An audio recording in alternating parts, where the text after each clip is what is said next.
យើងឃើញថាថ្មីនេះថៃឈ្លានពានទឹកដីកម្ពុជាចូលកាន់កាប់ទឹកដីកម្ពុជាខុសច្បាប់នៅតំបន់មួយចំនួនហើយបាន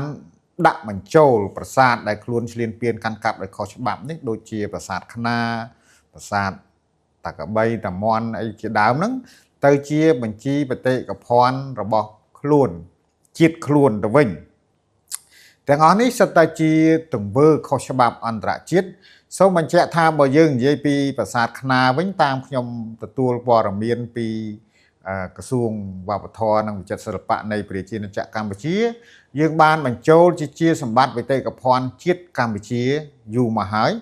បាទទាំងបញ្ចូលនៅក្នុងខេត្តថ្នាក់ខេត្តនិងថ្នាក់ជាតិយើងបានបញ្ចូលហើយអាហ្នឹងរឿងទី1រឿងទី2ប្រសិនបើយើងផ្អែកទៅលើផែនទីຂະຫນາດ1លើ200,000នៃផែនទីឥណ្ឌូចិនសៀមឬហៅថាបារាំងសៀមហ្នឹងគឺប្រាសាទខ្នារដែលថៃបច្ចុប្បន្នកាន់កាប់ដោយខុសច្បាប់នេះគឺស្ថិតនៅក្នុងទឹកដីនៃប្រជាជាតិកម្ពុជារីឯបើផ្អែកលើផែនទីខុសច្បាប់របស់ភាគីថៃដែលគូសដោយថៃកន្លងទៅដែលប្រើហ្នឹងផែនទី L7017 ហ្នឹងក៏ប្រាសាទខ្នារនេះនៅលើទឹកដីកម្ពុជាដែរអញ្ចឹងកន្លែងនេះយើងឃើញថាថៃបានឈ្លានពានកាន់កាប់ទឹកដីកម្ពុជាដោយខុសច្បាប់រួមទាំងដណ្ដើមយកប្រាសាទជាបេតិកភណ្ឌជាតិកម្ពុជានឹងទៅជាបេតិកភណ្ឌរបស់ខ្លួនទៅទៀតនេះជាទង្វើឈ្លានពានខុសច្បាប់អន្តរជាតិធ្ងន់ធ្ងរហើយកម្ពុជារាជរដ្ឋាភិបាលកម្ពុជារួមទាំងក្រសួងវប្បធម៌និងចិត្តសិល្បៈទាំងរដ្ឋលេខាធិការឋានកិច្ចការព្រំដែនទាំងក្រសួងការបរទេសនៃប្រជាជាតិកម្ពុជាបានចេញសេចក្តីតវ៉ាជាដាច់អហង្ការទៅលើការឈ្លានពាននិងការប្រើប្រាស់ទីតាំងប្រាសាទទាំងអស់នោះដោយខុសច្បាប់របស់ភាគីថៃអញ្ចឹងមានសាធារណជនចេះតែឆ្ងល់និងក៏ទទូចសួរតាមបណ្ដាញសង្គមនិងការបញ្ចេញមតិផ្សេងថាចុះគេចូលកាន់កាប់យើងតវ៉ាហ្នឹងវាយ៉ាងដូចម្ដេចកន្លែងនេះខ្ញុំឆ្លៀតបញ្ជាក់បន្តិចទៅពីព្រោះការកាន់កាប់នេះបានកាន់កាប់ដោយខុសច្បាប់ហើយការតវ៉ាកម្ពុជាត្រូវតែបង្ហាញការតវ៉ាមានលិខិតផ្លូវការតវ៉ាបានបញ្ជាក់ថាថៃកាន់កាប់ខុសច្បាប់នេះជាទឹកតាំងសម្រាប់កិច្ចការច្បាប់អន្តរជាតិអាហ្នឹងខ្ញុំសូមបញ្ជាក់អញ្ចឹងហើយយើងត្រូវដឹងថាថៃបច្ចុប្បន្ននេះកងទ័ពទាំងរដ្ឋាភិបាលទាំងអ្នកជ្រុលនិយមអីទាំងអស់ហ្នឹងគឺចង់ញុះឲ្យមានសង្គ្រាមបាទសង្គ្រាមរវាងកម្ពុជាថៃបន្តទៀតដើម្បីបំពេញមហិច្ឆតារបស់គេហើយសង្គ្រាមនេះយើងដឹងហើយថាសង្គ្រាមកើតមានគឺវាផលខាតទាំងកម្ពុជាទាំងថៃគឺស្លាប់ប្រជាពលរដ្ឋស្លូតត្រង់ខូចខាតហេដ្ឋារចនាសម្ព័ន្ធនិងគ្រោះថ្នាក់ទៅដល់យុទ្ធជនផងដែរប៉ុន្តែនិយាយបែបនេះយើងមិនមែនថាយើងចេះតែកិច្ចរហូតទេយើងមានច្បាប់អន្តរជាតិហើយការអភិវឌ្ឍយុទ្ធឧបករណ៍និងកំណែទម្រង់វិស័យការពារជាតិអីរដ្ឋាភិបាលធ្វើហោហែមិនបដែតបដោយទេអាហ្នឹងយើងចំណុចហ្នឹងយើងសូមបញ្ជាក់ដូច្នេះបើយើងផ្អែកទៅលើទស្សនវិជ្ជាច្បាប់យើងងាកមកទស្សនវិជ្ជាច្បាប់វិញគឺទស្សនវិជ្ជាច្បាប់អត់ទាន់សាបរលាបឬរលត់ទៅណាទេហើយខ្ញុំសង្ឃឹមថាសាធារណជននៅតែអាចឆ្ងល់អំពីបញ្ហានេះដែរគឺទស្សនវិជ្ជាច្បាប់ចង់និយាយថាសន្ធិសញ្ញាអនុសញ្ញា1904សន្ធិសញ្ញា1907និងពិធីសារអមស្ដីអំពីការបោះបង្គោលព្រំដែនបារាំងសៀមហ្នឹងគឺនៅតែជាច្បាប់អន្តរជាតិជាធរមានអញ្ចឹងកន្លែងនេះយើងចង់គូសបញ្ជាក់ថាអញ្ចេះព្រំដែនកម្ពុជាថៃគឺជាព្រំដែនអន្តរជាតិរួចទៅហើយគឺជាការបែងចែកជាព្រំដែនខណ្ឌសីមាអន្តរជាតិរួចទៅហើយការដែលរំកិលឬក៏គូសវាសព្រំដែនដោយជាឯកតោភាគីដោយកម្លាំងយោធាដោយឯកតោភាគីគឺជារឿងខុសច្បាប់អញ្ចឹងនៅពេលដែលយើងធ្វើការកិច្ចការបច្ចេកទេសនៅពេលដែលភាគីទាំងពីរធ្វើការបច្ចេកធ្វើការងារបច្ចេកទេសវាស់វែងកិច្ចការព្រំដែន តាមការសិក្សាស្រាវជ្រាវរបស់ខ្ញុំភាគីទាំងពីរត្រូវតែវាស់វែងផ្អែកទៅលើសន្ធិសញ្ញានិងអនុសញ្ញានិងពិធីសារអមសន្ធិសញ្ញានេះស្ដីអំពីការគូសវាសព្រំដែនសម័យបារាំងសៀមដែលមានអាយុជាង100ឆ្នាំមកហើយអត់ទាន់ផុតរលត់ទៅណាទេបាទហើយកន្លងទៅភាគីសៀមតែងតែធ្វើដូច្នេះដែរនៅក្នុងទសវត្សរ៍ឆ្នាំ40ក្តីទសវត្សរ៍ឆ្នាំ50ក្តីទសវត្សរ៍ឆ្នាំ60រហូតដល់ក្តីក្តាមប្រាសាទព្រះវិហារក្តីក៏សៀមតែងតែធ្វើបែបនេះដែរតែងតែបំពេញព្រំដែនអន្តរជាតិដូចគ្នាអញ្ចឹងហើយក្រោយមកត្រូវដកថយទៅវិញដោយតាមរយៈកិច្ចការច្បាប់អន្តរជាតិតាមរយៈការវាស់វែងកម្រិតបច្ចេកទេសរវាងអាជ្ញាធរកិច្ចការព្រំដែនទាំងពីរប្រទេសដែលមាន JBC ទាំងពីរប្រទេសហ្នឹងមានកិច្ចការក្រុមការងារបច្ចេកទេសរៀងខ្លួនអញ្ចឹងអត់កិច្ចផុតពីបញ្ហាហ្នឹងទេតែពេលនេះមហិច្ឆតាពួកសៀមពួកថៃជ្រុលនិយមនិងរដ្ឋាភិបាលជ្រុលនិយមនេះគឺបំពេញមហិច្ឆតារបស់ខ្លួនតាមរយៈហ្នឹងហើយបើកម្ពុជាមិនសំអាងទៅលើច្បាប់អន្តរជាតិដែលមានស្រាប់ទេយើងនឹងខ្ញុំនិយាយថាយើងនឹងខាតដូច្នេះយើងអត់មានព្រំដែនថ្មីផ្សេងពីណាទេបើយើងមិនផ្អែកលើព្រំដែនបារាំងសៀមហ្នឹងទេ1904 1907ហ្នឹងទេយើងអត់មានព្រំដែនថ្មីណាយកមកជជែកគ្នាបានទេរវាងកម្ពុជាថៃត្រូវចាំឲ្យច្បាស់ថាព្រំដែនហ្នឹងមានរួចទៅហើយអត់មានយកព្រំដែនថ្មីអត់មានយកផែនទីថ្មីណាមួយដែលជាឯកតោភាគីយកមកជជែកគ្នាបានទេបាទយកមកជជែកគ្នាបានទេអត់ទេកុំប្រៀបធៀបរវាងឧទាហរណ៍ថាសង្គ្រាមអ៊ីស្រាអែលនៅកាហ្សាអីផ្សេងគ្នាជាមួយប៉ាឡេស្ទីនផ្សេងគ្នាពីព្រោះនោះអត់មានព្រំដែនអន្តរជាតិទេតែកម្ពុជាថៃមានព្រំដែនអន្តរជាតិហើយថៃមិនអាចធ្វើច្រឡោមខាមដូចរឿងនៅមជ្ឈមបូព៌ាអញ្ចឹងបានទេពីព្រោះមានព្រំដែនអន្តរជាតិរួចទៅហើយបាទអានេះខ្ញុំសូមបញ្ជាក់នៅចំណុចហ្នឹងបាទបច្ចុប្បន្ននេះមានការលើកឡើងអំពីការសណ្ដាប់ធ្នាប់ពិភពលោកផុយស្រួយសង្គ្រាមនៅច្រើនកន្លែងអញ្ចឹងមានសាធារណមតិឬក៏អ្នកវិភាគឬក៏ទស្សនៈមួយចំនួនព្រួយបារម្ភអំពីការតវ៉ាឬក៏ការក្តីក្តាំប្រើប្រាស់ច្បាប់អន្តរជាតិអាចនឹង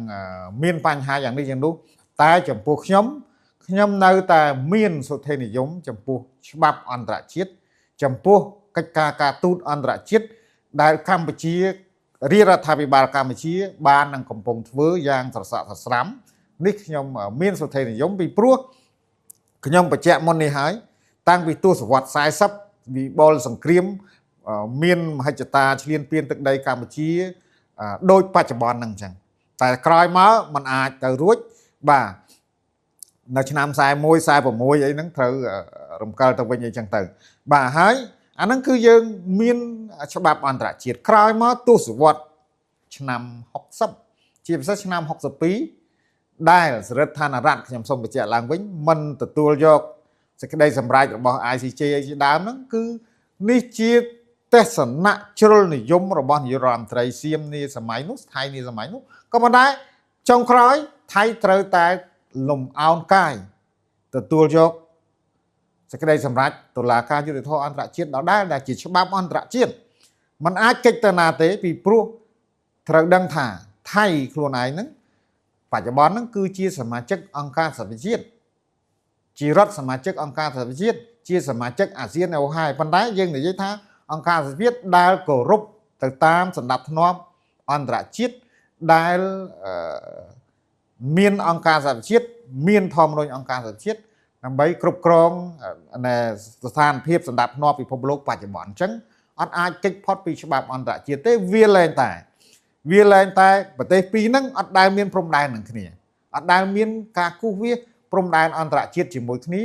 តែកម្ពុជានិងថៃមានរួចស្រេចទៅហើយព្រំដែនអន្តរជាតិដូចយើងបញ្ជាក់ដដាលជាដដែលនិយាយដដែលជាដដែលថាមានព្រំដែនអន្តរជាតិរួចទៅហើយចំណុចមួយទៀតត្បិតតែយើងខិតខំប្រឹងប្រែងទៅលើការងារច្បាប់អន្តរជាតិនិងការងារការទូតអន្តរជាតិប៉ុន្តែការអភិវឌ្ឍសមត្ថភាពខ្លួនទៅលើវិស័យការពារជាតិគឺរឹតតែសំខាន់ទាំងវិស័យការពារជាតិនិងយុទ្ធឧបករណ៍អីយើងធ្វើដើម្បីការពារជាតិរបស់យើងពីព្រោះ ប្រទេសថៃនេះចិញ្ចឹមចិត្តឈ្លានពានកម្ពុជារាប់រយឆ្នាំមិនបោះបង់ហើយជាកត្តាសច្ចានុមត្តគឺកម្ពុជាត្រូវតែមានសមត្ថភាពការពារខ្លួនដែលយើងនិយាយភាសាសាមញ្ញថាត្រូវតែមានរបងផ្ទះមាំដែលនៅក្បែរសត្រូវដែលមិនគោរពព្រំដែនអញ្ចឹងត្រូវតែមានរបងផ្ទះរឹងមាំដែលរបងផ្ទះបើយើងប្រៀបធៀបជាមួយប្រទេសជាតិគឺវិស័យការពារជាតិរឹងមាំត្រូវតែពង្រឹងបាទអញ្ចឹងហើយខ្ញុំទី1ខ្ញុំសូមបញ្ជាក់ថាត្រូវខ្ញុំមានសុធិនិយមទៅលើច្បាប់អន្តរជាតិការទូតអន្តរជាតិដែលរាជរដ្ឋាភិបាលបាននឹងកំពុងធ្វើទី2ខ្ញុំក៏ជំរុញលើកទឹកចិត្តរាជរដ្ឋាភិបាលអភិវឌ្ឍសមត្ថភាពវិស័យការពារជាតិបាទយើងអត់ខ្លាចបារម្ភអ្នកណាថាទេជាកត្តាសច្ចានុមត្តប្រទេសនីមួយៗត្រូវតែមានវិស័យការពារជាតិខ្លួនរឹងមាំខ្លាំងបាទมันបារម្ភនឹងអ្នកណាថាយ៉ាងដូចម្ដេចទេបាទពីព្រោះហេតុអីបានខ្ញុំនិយាយអញ្ចឹងពីមុនមកបើយើងនិយាយអំពីការបង្កើនកញ្ចប់ថវិកាវិស័យការពារជាតិមានទស្សនៈអញ្ចេះទស្សនៈអញ្ចោះរិះគន់រដ្ឋាភិបាលអីជាដើមហើយឥឡូវនេះប្រទេសសៀមបច្ចុប្បន្នហ្នឹងគឺព្យាយាមតាមមើលនៅក្នុងការអភិវឌ្ឍឬក៏វិស័យយោធារបស់កម្ពុជាហ្នឹងតែកម្ពុជាមិនអាចណែរងចាំអ្នកណាថាដូចម្ដេចទេកម្ពុជាត្រូវពង្រឹងខ្លួនឯងបាទចំណុចនេះយើងឃើញថាណែបញ្ហាព្រំដែនកម្ពុជាថៃវាជាបញ្ហាដែលកើតមានយូរមកហើយរាប់រយឆ្នាំហើយគិតទៅរាប់សិបឆ្នាំរយឆ្នាំទៅហើយខណៈដែលជាព្រំដែនអន្តរជាតិរួចស្រេចទៅហើយយើងឃើញថាបច្ចុប្បន្ននេះមានការចូលរួមពីមហាអំណាចអាស៊ាននិងមហាអំណាចអាស៊ានមានក្រុម AOT មហាអំណាចដែលចូលរួមមានសាធារណរដ្ឋប្រជាមានិតចិនមានសហរដ្ឋអាមេរិកអីជាដើមចូលរួមនៅក្នុងកិច្ចការស្វែងរកបទឈប់បាញ់ឬក៏ KL Accord អីជាដើមនេះជាបញ្ហាដែលយើងឃើញថាមានការពាក់ព័ន្ធទៅដល់មហាអំណាចនិងអាស៊ានក៏ដូចជាតំបន់និងប្រទេសផ្សេងទៀតអញ្ចឹងហើយជាទស្សនៈទានរបស់ខ្ញុំគិតថាគួរតែមានវិធានការជាក់លាក់មួយមានការតាមដានជាក់លាក់មួយទៅលើបញ្ហានេះពីសំណាក់អន្តរជាតិពីសំណាក់អង្គការសហប្រជាជាតិក៏ដូចជាអាស៊ានដែរពីព្រោះផ្អែកលើបច្ចេកវិទ្យាទំនើបយើងអាចខ្ញុំគិតថាគេអាចវិនិច្ឆ័យបានហើយថាអ្នកណាឈ្លានពានអ្នកណាបើទោះជាផ្អែកលើផលប្រយោជន៍បណ្ដាប្រទេសមួយចំនួនក៏ប៉ុន្តែក៏ត្រូវមានយុត្តិធម៌ក្នុងច្បាប់អន្តរជាតិដែរពីព្រោះផ្អែកលើដូចខ្ញុំនិយាយមិញផ្អែកលើបច្ចេកវិទ្យាទំនើបគេដឹងថាអ្នកណាចូលដីអ្នកណាបាញ់មុនអ្នកណាបាញ់ក្រោយប្រសិនបើបង្ហាញទិន្នន័យច្បាស់លាស់ចេញពីផ្កាយរណបមកហើយប្រៀបធៀបផែនទីអន្តរជាតិដែលមានស្រាប់